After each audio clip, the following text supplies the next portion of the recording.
Maths and Aviraj Singh. जैसे कि मैंने अपनी पिछली वीडियो में प्रॉमिस किया था कि मैं आपके साथ इस चैनल के थ्रू नई नई टिप्स और ट्रिक्स लेते आऊँगा, तो मैं आपके सामने लेके आऊँ 3 months NDA study plan for clearing NDA written.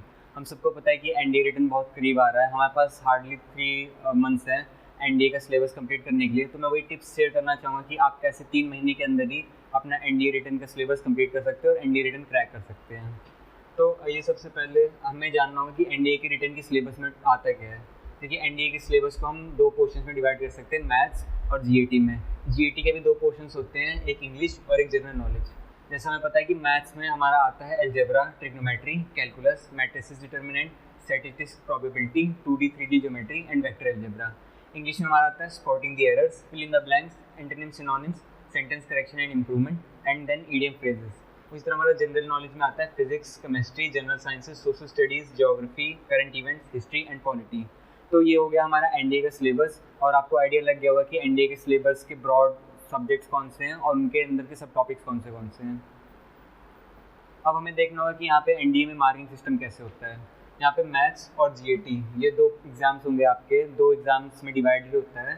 First maths होता है 300 मार्क्स का, उसमें जो टोटल नंबर ऑफ क्वेश्चन होते हैं आपके 120 होते हैं, और उसके बाद पर क्वेश्चन आपको मार्किंग मिलती है 2.5 की। और अगर आप इसमें जो नेगेटिव मार्किंग होती है वो 0.83 मार्क्स की होती है। वहीं जीएटी में देखा जाए तो टोटल 600 मार्क्स होते हैं उस, और जो क्वेश्चंस के नंबर्स होते हैं 150 होते हैं, 50 इंग्लिश के होते हैं, बाकी 100 आपके जनरल अवेयरनेस के होते हैं या फिर जो साइंस और सोशल साइंस होते हैं उनके मिला के होते हैं। यहाँ पे पर क्वेश्चन आपको 4 मार्क्स मिलते हैं और निगेटिव मार्किंग होती है 1.33 की। उसके बाद यहाँ पे हम देखना चाहेंगे कि टॉपिक वाइज वेटेज क्या होता है मैथ्स का, क्योंकि हमारी टेंडेंसी रहती है कि हम जैसी मैथ्स की बुक खोलते हैं तो हम सब कुछ पढ़ने लगते हैं। बट जब हमारे पास 3 महीने का कम टाइम हो तो हमें देखना पड़ेगा कि हमें क्या पढ़ना है और क्या नहीं पढ़ना है, और उसके लिए हमें सब्जेक्ट वेटेज पता होना सबसे ज़्यादा ज़रूरी होना चाहिए, क्योंकि उसी हिसाब से हम अपनी स्ट्रैटेजी को प्लान कर पाएंगे। तो जैसे कि हम देखें यहाँ पे वेक्टर एल्जेब्रा के यहाँ पे 30 to 35 क्वेश्चन आते हैं, ट्रिग्नोमेट्री के 10 से 12 क्वेश्चन आते हैं, मैट्रिसेस के आपके 8 to 10 क्वेश्चन आते हैं, कैलकुलस के आपके 20 to 25 क्वेश्चन, वहीं स्टैटिस्टिक प्रोबेबिलिटी के आपके 12 to 15 क्वेश्चन आते हैं, वेक्टर एल्जेब्रा की 8 to 10 और ज्योमेट्री के 15 to 20। यहाँ पे सब्जेक्ट वाइज वेटेज देखने से हमें पता चला कि एल्जेब्रा और कैलकुलस ये 2 काफ़ी मेन चंक होते हैं हमारे जो एग्ज़ाम में क्वेश्चन आने वाले हैं उसका। अब जो मैथ्स है उसको हम 3 मंथ्स में किस तरीके से कंप्लीट करें। तो फर्स्ट मंथ में हम क्या करेंगे, हम जितने भी बेसिक कॉन्सेप्ट्स और फार्मूलाज हैं उन सबको तैयार करेंगे, क्योंकि जो डिफेंस का एग्ज़ाम है जैसे एनडीए हुआ या फिर जो भी हमारे कॉम्पिटिशन वाले एग्ज़ाम होते हैं उसमें आप ऑब्जर्व करेंगे शॉर्ट ट्रिक्स काफ़ी ज़्यादा लगती हैं। बट उससे क्या होता है कि हम अगर शॉर्ट ट्रिक्स लगाने के पीछे चले जाते हैं तो हम बेसिक कॉन्सेप्ट्स पे इतना ध्यान नहीं दे पाते हैं, और कुछ क्वेश्चन ऐसे आते हैं जो होते हैं तो काफ़ी ईजी हैं बट उनमें शॉर्ट ट्रिक्स नहीं अप्लाई होती, उसमें बेसिक कॉन्सेप्ट्स लगते हैं। तो इसी के लिए शॉर्ट ट्रिक्स जानना ज़रूरी है, बट उसके साथ साथ आप बेसिक कॉन्सेप्ट ज़रूर भी याद रखते हैं। उसके बाद जो हमारा सेकेंड मंथ है, सेकेंड मंथ में हम ईजी और स्कोरिंग सब्जेक्ट्स को पहले कंप्लीट करेंगे। जैसे कि मैं आपको फिर से दिखा दूँ, हमारे स्कोरिंग सब्जेक्ट्स एल्जेब्रा है और ये काफ़ी ईजी भी होता है, तो इसलिए मैं आपसे कहूँगा कि आप मतलब स्टार्टिंग में जो है एल्जेब्रा को ज़्यादा प्रेफरेंस है, इसको कंप्लीट करें, देन आप ट्रिग्नोमेट्री के लिए जा सकते हैं, देन आप ज्योमेट्री और वेक्टर के लिए जा सकते हैं। तो आप इस तरीके से अपनी स्टडी को स्ट्रेटेजाइज करें कि जो पहले ईजी और जो स्कोरिंग सब्जेक्ट्स हैं उन पर आप पहले जाएँ। उसके बाद यहाँ पे जो थर्ड मंथ है इसमें आपको करना है कि जो हार्ड टॉपिक्स बचे हैं उसको करें, देन आप प्रीवियस ईयर क्वेश्चंस करें।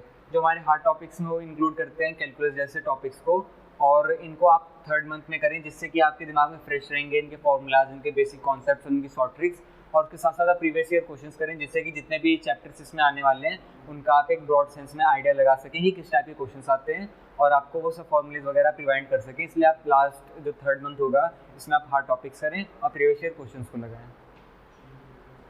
देन हम यहाँ पे देखते हैं स्टडी हमें मैथ्स के लिए जो प्रो टिप्स हैं वो क्या क्या हैं। Do at least 40 questions per day. अब जैसे कि आप जानते हैं कि सिर्फ 3 महीने बचे हैं, तो मैं आपसे रिक्वेस्ट करूँगा कि आप एटलीस्ट 40 क्वेश्चंस पर डे तो ज़रूर लगाएं, ये मिनिमम है। इससे क्या होगा कि अगर आप ज़्यादा से ज़्यादा क्वेश्चंस लगाएंगे तो आपको ज़्यादा ज़्यादा आइडिया मिलेगा, आपको ज़्यादा ज़्यादा पता चलेगा कि किस टाइप के क्वेश्चंस आते हैं और उतना ज़्यादा आप पे रिवीजन होगा। तो आप यहाँ पे एटलीस्ट 40 क्वेश्चंस का टारगेट बना लें पर डे के लिए। इसके बाद learn short tricks as well as concepts. जैसे कि मैं आपको पहले ही बता चुका हूँ कि सिर्फ शॉर्ट ट्रिक्स या सिर्फ कॉन्सेप्ट्स, इन दोनों को अगर आप सिंगल लेके चलेंगे तो कुछ नहीं होगा, आपको दोनों साथ में लेना है। आपको शॉर्ट ट्रिक्स भी याद करनी है, उसके साथ साथ कॉन्सेप्ट भी याद करने हैं, क्योंकि जो क्वेश्चंस होते हैं वो दोनों चीज़ों पे लगते हैं, मतलब कि दोनों चीज़ों पे ही आते हैं आपके शॉर्ट ट्रिक्स कॉन्सेप्ट दोनों पे। इसके बाद हमारा थर्ड पॉइंट है फोकस ऑन एक्यूरेसी। देखिए मैथ्स में ज़्यादा करना ज़रूरी नहीं है, 120 क्वेश्चन आपके आते हैं, उसमें से आप अगर 25% क्वेश्चन करते हैं यानी कि 45 to 50 क्वेश्चन करते हैं एक्यूरेसी के साथ, तो आप इजीली रिटर्न क्लियर कर लेंगे। तो आप एक्यूरेसी पे काफ़ी ज़्यादा फोकस करें, ज़्यादा क्वेश्चन करने के चक्कर में रॉन्ग ज़्यादा ना कर दें, उसकी वजह से आप मतलब रिटर्न नहीं क्लियर कर पाएंगे। तो इस चीज़ पर ज़्यादा फोकस करें एक्यूरेसी पे, क्योंकि मैथ्स के एग्जाम में आपकी एक्यूरेसी काफ़ी ज़्यादा मैटर करती है। यहाँ पे अब आते हैं हम topic wise weightage of GAT. यहाँ पे हम जीएटी के 100 क्वेश्चंस की बात कर रहे हैं जो कि आपके साइंस, सोशल साइंसेज जैसे सब्जेक्ट्स में से आएंगे। तो इसमें देखें तो हमारे फिजिक्स का होता है 20 to 25 क्वेश्चंस आते हैं, इकोनॉमी में से 6 to 8 क्वेश्चंस आते हैं, केमिस्ट्री से 14 to 16 क्वेश्चंस आते हैं, बायोलॉजी से आपके 6 to 8 क्वेश्चंस, हिस्ट्री से आपके 20 to 24 क्वेश्चंस आते हैं, करंट अफेयर से आपके 6 to 8 क्वेश्चंस, ज्योग्राफी से आपके 20 to 22 क्वेश्चंस आते हैं और पॉलिटी से आते हैं आपके 8 to 10 क्वेश्चंस। तो यहाँ पे जैसे आप देख सकते हैं कि यहाँ पे भी फिजिक्स, ज्योग्राफी, केमिस्ट्री और हिस्ट्री काफ़ी मेजर चंक आपका बनाते हैं पूरे जीएटी जो आपका एग्जाम होने वाले जो 100 क्वेश्चन का उसमें से। अब इसकी जो 3 मंथ प्रिपरेशन स्ट्रैटेजी है वो ये है कि आप पहले सोशल साइंस वाले सब्जेक्ट ज़्यादा पढ़ें। पहले आप साइंस सब्जेक्ट वाले ज़्यादा पढ़ें, क्योंकि जो एनडीए के एग्जाम देते हैं उसमें मोस्टली जो एस्पिरेंट्स होते हैं वो साइंस बैकग्राउंड से आए हुए होते हैं। तो अगर आप पहले साइंस वाले पढ़ेंगे, और जैसे आपने देखा टॉपिक वाइज वेटेज में कि फिजिक्स और केमिस्ट्री का काफ़ी ज़्यादा वेटेज होता है, तो आप पहले साइंस वाले सब्जेक्ट पढ़ें जिससे आप उनको ईजिली कवर कर सकते हैं जल्द से जल्द, और उसके बाद फिर सोशल साइंस वाले सब्जेक्ट्स पे जाएं। इसलिए मतलब मेरी पहले मंथ में आप सिर्फ साइंस वाले सब्जेक्ट्स पे फोकस करें और उनमें हाई स्कोर करने की कोशिश करें। दूसरे मंथ में हम यहाँ पे करेंगे कि सोशल साइंसेज वाले सब्जेक्ट्स को लीजिए, क्योंकि हम जैसे कि साइंस बैकग्राउंड से होते हैं तो हमारा इतना टच नहीं होता सोशल साइंस वाले टॉपिक से, बट ऐसा भी नहीं है कि आप उनको टोटली छोड़ दें, क्योंकि उन्हीं से आपका रिटर्न क्लियर होना तय होता है या उन्हीं से आपकी मेरिट बनती है। तो इसलिए आपको सोशल साइंस वाले सब्जेक्ट छोड़ने नहीं है, आप उनको दूसरे मंथ में उठाइए। और उसमें भी आप पहले ज्योग्राफी, पॉलिटी के लिए जा सकते हैं, क्योंकि ज्योग्राफी काफ़ी ज़्यादा मेजर क्वेश्चंस आते हैं, उसको कवर करने में आपको इतनी ज़्यादा डिफिकल्टी नहीं होगी। देन आप पॉलिटी के लिए जाइए और उसके बाद आप हिस्ट्री और करंट अफेयर्स वगैरह पढ़ सकते हैं। उसके बाद थर्ड मंथ में आपको करंट अफेयर्स पढ़ने हैं और प्रीवियस ईयर क्वेश्चंस लगाने हैं। करंट अफेयर्स लास्ट के लिए इसलिए बता रहा हूँ क्योंकि करंट अफेयर्स की आप कोई भी बुकलेट ले सकते हो या फिर आप इंटरनेट से पढ़ सकते हो, और उसमें आपको मतलब आप 10-15 दिन भी अगर आप लगातार करंट अफेयर्स पढ़ते हो तो आपको पिछले 3-4 महीनों के करंट अफेयर्स प्रिपेयर हो जाएंगे। तो आप इसलिए फोकस करो कि थर्ड मंथ में आप करंट अफेयर्स करो और प्रीवियस ईयर क्वेश्चंस करो, जिससे आपके जो भी बेसिक नोशंस वगैरह हैं वो आप प्रिपेयर कर सको जो भी आपने अभी तक पढ़ा है। तो इसलिए आपको थर्ड मंथ में यहाँ पे करंट अफेयर पढ़ना है और प्रीवियस ईयर क्वेश्चंस लगाने हैं। इसके बाद जो मैं जीएटी इम्प्रूवटी देना चाहूँगा वो ये है कि पहले आपको स्कोरिंग सब्जेक्ट्स लगाने हैं। आपके लिए जो भी स्कोरिंग सब्जेक्ट्स होते हैं पहले आप उन्हें पढ़िए, क्योंकि साइंस बैकग्राउंड वाले के लिए डेफिनेटली फिजिक्स, केमिस्ट्री, बायो होंगे और नॉन साइंस वालों के लिए ज्योग्राफी जैसे सब्जेक्ट्स होंगे। तो आपके जो भी स्कोरिंग सब्जेक्ट्स हैं उनको पहले करें।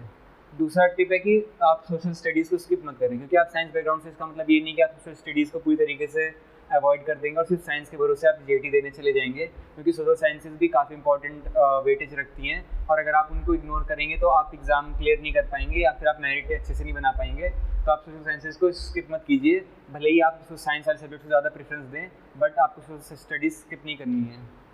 उसके बाद अगली चीज़ है कि आप इंपॉर्टेंट टॉपिक्स पहचानिए सब्जेक्ट्स में से और उनको पहले कंप्लीट करिए। देखिए डिफेंस या फिर जितने भी कॉम्पिटिशन वाले एग्जाम होते हैं उसमें सब कुछ पढ़ना ज़रूरी नहीं होता है, उसमें ये देखना ज़रूरी होता है कि जो आप सब्जेक्ट्स पढ़ रहे हो उसमें इंपॉर्टेंट टॉपिक्स क्या हैं, क्योंकि जो मैक्सिमम नंबर ऑफ क्वेश्चंस होते हैं वो कुछ ही टॉपिक्स में से आते हैं और आपको पहले वो प्रिपेयर करने हैं। क्योंकि हमारे पास काफ़ी कम टाइम है तो हम चाहेंगे कि जो हमारे स्कोरिंग सब्जेक्ट्स हैं, स्कोरिंग सब्जेक्ट्स में जो हमारे स्कोरिंग टॉपिक्स हैं उनको हम पहले ज़्यादा पढ़ें, जिससे कि हमारे स्कोर करने की प्रोबेबिलिटीज़ बढ़ जाएँ। तो आपको पहले इंपॉर्टेंट टॉपिक्स पहचानने हैं, उनको पढ़ना है, उसके बाद आपको सिलेबस पूरा कंप्लीट करना है।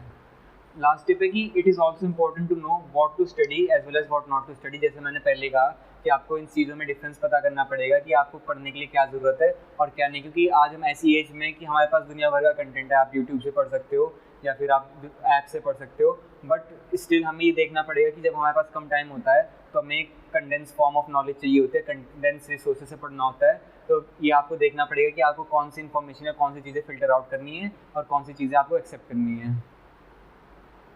अब यहाँ पे हम बात करते हैं topic wise weightage of English. English के जैसे हमें पता है 50 क्वेश्चन आते हैं और अगर हम उनको डिवाइड करना चाहें तो आपके एंटोनिम सिनोनिम से 20 क्वेश्चन आते हैं, सेंटेंस कंप्लीशन से 8 to 10 क्वेश्चन आते हैं, आपके 5 क्वेश्चन आते हैं ईडियम फ्रेजेस से और 10 to 12 क्वेश्चन आते हैं आपके स्पॉटिंग द एरर्स से। इसके बाद इंग्लिश में आप कैसे करेंगे, इंग्लिश में फर्स्ट मंथ में आप बेसिक रूल्स ऑफ ग्रामर पढ़ें। देखिए इंग्लिश में आपकी ग्रामर के बेसिक रूल्स अच्छे होने काफ़ी ज़्यादा ज़रूरी है, क्योंकि और ये हमें तैयारी तब होती है जब हम उनके बारे में पढ़ते हैं, उनके बारे में प्रैक्टिस करते हैं। तो पहले मंथ में मैं चाहूँगा कि आप बेसिक रूल्स को याद करें ग्रामर के और उन पर ज़्यादा फोकस करें, जितने हो सकते हैं उतने ज़्यादा क्वेश्चंस लगाएं, जिससे कि आपको पता चले कि कहाँ पे कैसे रूल्स अप्लाई हो रहे हैं और किस टाइप के कितने रूल्स होते हैं इंग्लिश में। दूसरे मंथ में मैं चाहूँगा कि आप एंटोनिम्स सिनोनिम्स पे ज़्यादा फोकस करें। ऐसा नहीं है कि आपको फर्स्ट मंथ में एंटोनिम्स सिनोनिम्स नहीं पढ़ने, उसमें पढ़ने हैं, बट आपको सेकंड मंथ से ज़्यादा फोकस करना है, क्योंकि एंटोनिम्स सिनोनिम्स का जैसे हमने देखा है कि 20 क्वेश्चंस आते हैं, अच्छा खासा वेटेज होता है। और एंटोनिम्स सिनोनिम्स आप सेकंड मंथ से पढ़ना स्टार्ट करेंगे तो सेकंड और थर्ड मंथ दोनों में जाके आप कंप्लीट कर पाएंगे। और इसलिए मैं चाहूँगा कि आप सेकंड मंथ से एंटोनिम्स सिनोनिम्स स्टार्ट कर दें, जिससे कि आपकी वोकैब अच्छी हो जाए और आप अच्छा स्कोर कर सकें। थर्ड मंथ में आप प्रीवियस ईयर क्वेश्चंस करें और इडियम्स एंड फ्रेजेस पे ध्यान दें। प्रीवियस ईयर क्वेश्चंस इसलिए क्योंकि आपको एक आइडिया लग जाएगा कि वोकैब आप इंप्रूव कर सकते हो उससे, और आइडिया लग जाएगा किस प्रकार से आपको अपने रूल्स अप्लाई करने हैं एग्ज़ाम में, क्योंकि हमने रूल्स तो बहुत सारे पढ़ लिए होते हैं, हमें सारे रूल्स पता भी होते हैं, बट हमें ये नहीं पता होता है किस टाइप के क्वेश्चंस आएंगे और किस टाइप से उसमें एप्लीकेशन पूछा जाएगा, किस टाइप से उसमें मिस्टेक्स पूछी जाएगी। तो अगर आप प्रीवियस ईयर क्वेश्चंस लगाते हैं तो आपके अपने माइंड को प्रिपेयर करते हैं कि किस तरीके से आपको क्वेश्चंस आने वाले हैं और किस तरीके से आपको प्रिपेयर करना है। और यहाँ पे मैं एक और टिप देना चाहूँगा कि जब आप प्रीवियस ईयर क्वेश्चंस लगाएं तो ऐसे कैजुअली मत लगाएं। मैं चाहूँगा कि आप एक प्रॉपर क्लॉक रखें अपने पास, प्रॉपर टाइम अलॉट करके तब लगाएं। इससे क्या होगा कि जब आप एग्ज़ाम देने जाओगे तो आपको एग्ज़ाम स्ट्रेस काफ़ी ज़्यादा कम होगा, क्योंकि आप पहले ही उस स्ट्रेस को झेल चुके हो, आप घर पे आप मॉक दे चुके हो, तो आपको आइडिया होगा कि किस तरीके से आप जो है आपको टाइम अलॉट करना है और किस तरीके से आपको क्वेश्चन को अटेम्प्ट करना है। तो बहुत ज़रूरी है कि जब आप प्रीवियस ईयर क्वेश्चंस लगाएं तो उनको कैजुअली ना लगाएं, उनको सीरियस वे में लगाएं और टाइमर के साथ लगाएं। उसके बाद इंग्लिश को पढ़ने की मैं कुछ टिप्स देना चाहूँगा कि रूट वर्ड्स ध्यान रखें। सबसे पहले जो भी एंटोनिम्स सिनोनिम्स आपके आते हैं, इडियम फ्रेजेस आते हैं, उसमें कुछ ना कुछ रूट्स वर्ड ज़रूर होते हैं और उन्हीं रूट वर्ड्स के ही हिसाब से वो वर्ड बना होता है। तो आप उनको अगर पढ़ने पर ज़्यादा ध्यान देंगे तो आप इजीली एंटोनिम्स सिनोनिम्स को लर्न कर पाएंगे। आपको ऐसे क्रैम्प नहीं करना पड़ेगा, बल्कि आप अगर रूट वर्ड्स याद रखेंगे तो आप इजीली सेल थ्रू कर जाएंगे एंटोनिम्स सिनोनिम्स वाले पोर्शन से। उसके बाद practice as many questions as you can. देखिए ग्रामर है या मैथ्स है, इसमें आपको प्रैक्टिस ही आपका सब कुछ डिपेंड करती है। तो अगर आप रूल्स याद कर लेते हैं अच्छी बात है, बट जब तक आप प्रैक्टिस नहीं करेंगे आपको पता नहीं चलेगा कि रूल्स कैसे लगाने हैं, इसलिए प्रैक्टिस बहुत ज़्यादा इंपॉर्टेंट है। उसके बाद इसमें भी आप एक्यूरेसी पे फोकस करें, क्योंकि सिर्फ 50 क्वेश्चंस आते हैं, तो हम चाहेंगे कि हम ज़्यादा से ज़्यादा क्वेश्चंस तो करें, बट ऐसा ना हो कि ज़्यादा करने के चक्कर में इसमें भी हम गलत कर जाएँ, क्योंकि मैथ्स की बजाय इंग्लिश जो है एक स्कोरिंग सब्जेक्ट होता है और हम चाहते हैं कि हम इसमें अच्छे खासे मार्क्स स्कोर करके अपनी मेरिट बनाएं। इसके बाद जो एंटोनिम्स सिनोनिम्स होते हैं, अगर उसमें दो वर्ड है जिनकी सेम मीनिंग है, तो मेरी टिप यही है कि जो क्लोजेस्ट टू द मीनिंग है आप उस पर टिक लगाएं, क्योंकि आपने देखा होगा कई बार ऐसा होता है कि एंटोनिम्स सिनोनिम्स आते हैं, उसमें दो वर्ड्स होते हैं जो कि सिमिलर होते हैं, जो वर्ड पूछा गया होता है, तो उसमें जो वर्ड सबसे ज़्यादा उसके क्लोजेस्ट है आप उसको टिक करें, और मतलब यही पैटर्न होता है एंटोनिम्स सिनोनिम्स का। इसके बाद मतलब एनडी रिटन में इतना ही होता है और इतने सब्जेक्ट्स आते हैं। तो इसमें आपको कुछ और टिप्स देना चाहूँगा, वो ये है कि जब आप एग्ज़ाम देने जाएँ तो एकदम फ्रेश मूड से जाएँ और जितना हो सके उतना ज़्यादा पहले प्रैक्टिस करके जाएँ, जो भी आपके प्रीवियस ईयर क्वेश्चंस हैं या फिर जितने भी आपके क्वेश्चंस हैं, और हार्ड क्वेश्चंस को फोकस करें, क्योंकि हमारी टेंडेंसी होती है बीइंग स्टूडेंट कि हम कोशिश करते हैं कि हम इजी क्वेश्चंस कर लें और हार्ड क्वेश्चंस को बाद के लिए छोड़ दें। बट मैं चाहूँगा कि जितने भी हार्ड क्वेश्चंस हैं, वेदर वो जीएटी के हो, मैथ्स के हो, इंग्लिश के हो, आप उनको छोड़े नहीं, आप उन पर ज़्यादा फोकस करें, क्योंकि ईजी क्वेश्चंस तो ही आते हैं। तो हार्ड पोर्शन पे भी आपको फोकस करना है। इजी पोर्शन आपका मेरिट में इन कराएगा, बट हार्ड पोर्शन से आप अपना रिटर्न क्लियर करवाते हैं, तो आप हार्ड पोर्शन पे भी फोकस करें, इजी पोर्शंस को भी करें। प्लस मैथ्स में जैसे मैंने आपसे कहा कि कॉन्सेप्ट के साथ साथ आपको शॉर्ट फॉर्म और शॉर्ट फॉर्म के साथ साथ आपको कॉन्सेप्ट दोनों आने चाहिए, तभी आप एक कॉम्प्रिहेंसिव तरीके से या फिर आप प्रॉपर तरीके से मैथ्स को अटेम्प्ट कर पाओगे। प्लस पढ़ना बहुत ज़्यादा ज़रूरी है, 3 महीने हैं आपके पास पढ़ने के लिए, बट उससे ज़्यादा ज़रूरी है कि आप जो एग्ज़ाम लेने की स्किल्स में या किस तरीके से एग्ज़ाम क्लियर किए जाते हैं उस स्किल में आप एक्सेल करें, और तभी आएगा जब आप क्वेश्चंस को करते जाएंगे या फिर टाइमर के साथ आप क्वेश्चन सॉल्व करेंगे। तो अपनी स्पीड को इम्प्रूव करिए, अपनी एक्यूरेसी को इम्प्रूव करिए और जितने हो सके उतने ज़्यादा मॉक दीजिए, जिससे कि आपको आदत पड़े कि किस तरीके से एग्ज़ाम प्रेशर हैंडल किया जाता है। तो इस वीडियो में मैं इतना ही शेयर करूँगा, बाकी और वीडियोज़ में आपके साथ और भी चीज़ें लाता जाऊँगा। Thank you.